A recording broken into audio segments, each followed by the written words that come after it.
Vous m'entendez? Ah oui.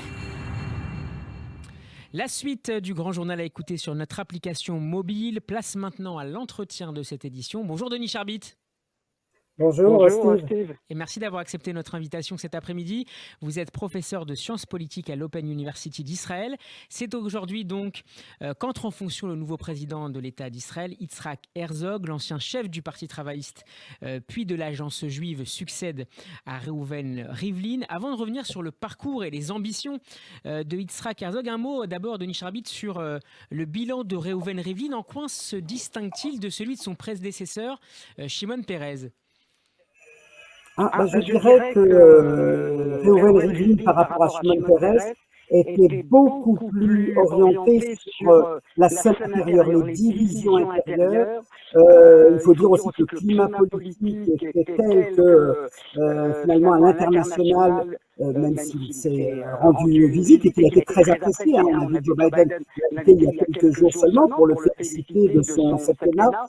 Néanmoins, je dirais que par rapport à Shimon Peres, qui était l'homme, je dirais, de l'international, universellement connu, parmi les hommes politiques fondateurs de l'Israël, Reuven Rivlin, lui, avait particulièrement cultivé ses relations avec tous les groupes sociaux de la vie sociale israélienne, et je crois que de ce point de vue-là, il reste un président très populaire et très apprécié. Alors, il faut le rappeler, le président de l'État hébreu ne dispose pas de pouvoir exécutif, mais seulement protocolaire. Mais comme vous le disiez à l'instant, il peut exercer, à travers notamment ses discours, une réelle influence politique. On pense notamment au fameux discours de Reuven Rivlin des 4 tribus en 2015, puis 2 ans après, à son refus de gracier le soldat israélien Elor Azaria. Est-ce qu'il était particulièrement inquiet de la montée des tensions, des divisions et finalement de la violence dans la société israélienne ?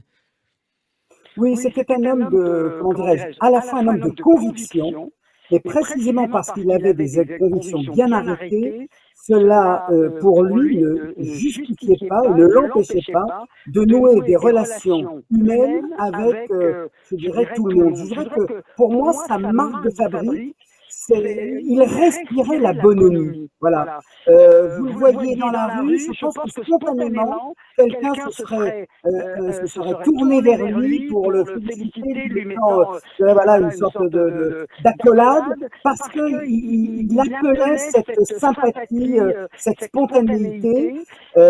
Donc, du coup, s'il y avait bien quelque chose qui le dépassait, c'était le dogmatisme, le fanatisme, l'extrémisme au nom des idées. Voilà. C'était un homme du Grand Israël. Il n'y a pas eu d'autre président en Israël qui a eu d'aussi bonnes relations avec les Arabes israéliens et notamment les représentants. On aime bien en Israël dire « Ah oui, on aime bien les gens, mais les représentants politiques sont pas possibles ». Lui, c'était pas ça. Lui, il avait d'excellentes relations avec les députés de la liste arabe unifiée ou de Ra'am. Et ça parce qu'il faisait la distinction entre les convictions, les idéologies et le respect dû à tout le monde parce que ce sont des citoyens israéliens et qu'ils payent, et qu'ils font des efforts, et qu'ils payent leurs impôts, qu'ils font leurs devoirs et qu'ils ont des droits. Et c'est ce regard-là et c'est cette attention-là qui reste pour l'ensemble des Israéliens, toutes tendances confondues. Voilà, c'est je corrigerai peut-être Denis, que le père de Reuven Rivlin avait été l'auteur d'une traduction en hébreu du Coran, ce qui peut-être l'a aussi influencé et lui permis de mieux connaître l'univers culturel arabe. Sans doute, mais je dirais qu'au-delà de ça, c'est le fait d'être un autochtone comme les Palestiniens d'Israël, et donc à cet égard ne pas avoir ni le complexe de l'immigrant, ni celui qui doit prouver quoi que ce soit.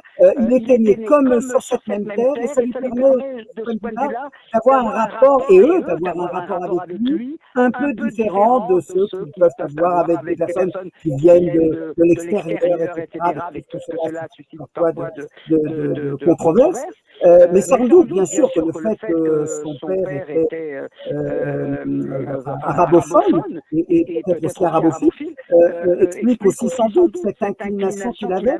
Pour lui, voilà, autant qu'il pouvait sur la question d'un État palestinien guerroyer avec eux par les mots, autant sur le fait qu'il ne peut pas y avoir d'Israël sans les Arabes israéliens, sans les nouveaux immigrants, sans les orthodoxes, sans les 4 tribus, puisque vous l'avez rappelé, c'est ça sa grande contribution, je dirais, fondatrice ou refondatrice, c'est d'avoir dit, voilà, on n'est plus dans un Israël où il y a une ethnie dominante, où il y a une autorité dominante, où il y a des idées dominantes. Il y a globalement, on va en tout cas vers une situation où globalement il y aura à peu près 25% de la population arabe, orthodoxe, sioniste religieuse et laïque, et il faut en tenir compte. Likoudnik convaincu, ancien président de la Knesset, Reuven Rivlin, n'avait pourtant pas été soutenu lors de son élection à la présidence par Benyamin Netanyahou. Quelles ont été les relations entre les deux hommes ces 7 dernières années ? D'un mot détestable. Non, c'est sûr que les deux hommes ne s'aimaient pas. Il n'y avait rien de pire pour eux qu'une rencontre, une réunion en tête-à-tête. Ils ont dû en avoir plusieurs, puisque là, il y a eu 4 tours d'élection. Ils avaient rappelé que les prérogatives d'un président d'État sont essentiellement protocolaires, mais là, pour le coup, le protocole concernant la nomination d'un chef de gouvernement, ça a été une tâche très difficile. Il faut dire que Netanyahou n'a pas épargné des allégations fumeuses sur une quelconque collusion entre Gideon Sa'ar et Rivlin. Bien sûr, Rivlin les a démentis. Je pense qu'il ne pouvait pas y avoir pour Rivlin, je me permets de dire, il ne dira pas lui ouvertement, il ne pouvait pas y avoir pour lui le plus beau cadeau pour terminer ce septennat, de savoir que depuis plus de 3 semaines, ce n'est plus Netanyahou qui est à la tête du gouvernement, mais son interlocuteur, c'est Naftali Bennett. Alors, trop peu de temps pour développer avec lui une relation durable, mais je pense que ça fait partie de l'héritage qu'il va transmettre à Yitzhak Herzog. Incontestablement pour lui, c'est une bonne nouvelle. Alors, vous parlez d'héritage, justement, c'est une parfaite transition pour la question suivante. Yitzhak Herzog devient aujourd'hui le 11e président de l'État d'Israël après son élection par la Knesset le 2 juin dernier. Il prêtera serment tout à l'heure sur une Bible familiale vieille de 107 ans, un Tanar sur lequel son père, Chaim Herzog, avait déjà lui-même prêté serment en 1983, au moment où il allait devenir, au moment de sa prise de fonction, il est resté 10 ans à la tête de l'État d'Israël. Est-ce qu'on peut parler pour les Herzog d'une dynastie politique ou plus largement d'une famille au cœur du pouvoir et peut-être des pouvoirs si on élargit le spectre à une génération antérieure? Alors, je dirais, voyez, ce n'est pas par hasard que j'ai parlé tout à l'heure de la bonhomie de Rivlin, et je dirais que le déficit avec lequel Yitzhak Herzog entre dans ses nouvelles fonctions, c'est que lui, pour le coup, il incarne l'aristocratie. Voilà. Et je dirais, puisque vous avez parlé de son père, qui a été le président de l'État d'Israël, pour la première fois, malgré lui, si j'ose dire, mais on introduit une dimension dynastique. C'est vous qui avez employé le mot, comme si les Herzog devaient se succéder à la présidence de l'État d'Israël. Alors, bien sûr, ça ne va pas au-delà de ça, mais si je reprends l'image que j'employais tout à l'heure, vous verriez Rivlin dans la rue, spontanément vous adresserez vers lui pour lui donner l'accolade. Je verrai Yitzhak Herzog dans la rue, je soufflerai à mon voisin, voyez, regardez, c'est le président Herzog. Je suis pas sûr que spontanément j'irai vers lui pour lui donner l'accolade, parce qu'il n'appelle pas la même familiarité qui était un petit peu le propre de Rivlin.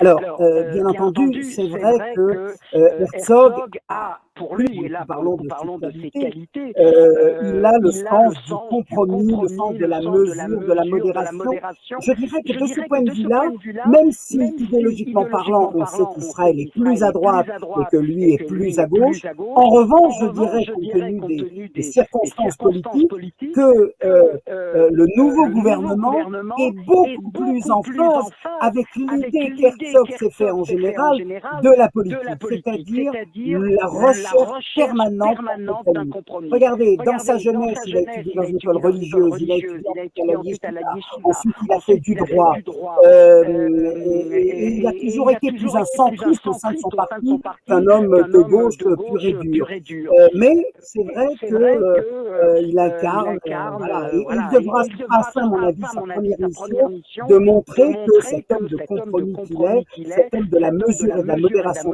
qu'il est capable d'aller au peuple. Je dirais pas de descendre vers le peuple, mais d'aller au peuple. Merci beaucoup, Denis Charbit. Je rappelle que vous êtes professeur de sciences politiques à l'Open University d'Israël. Votre entretien est à retrouver notamment sur la page YouTube de Radio J. Bon après-midi, à très bientôt. Radio J.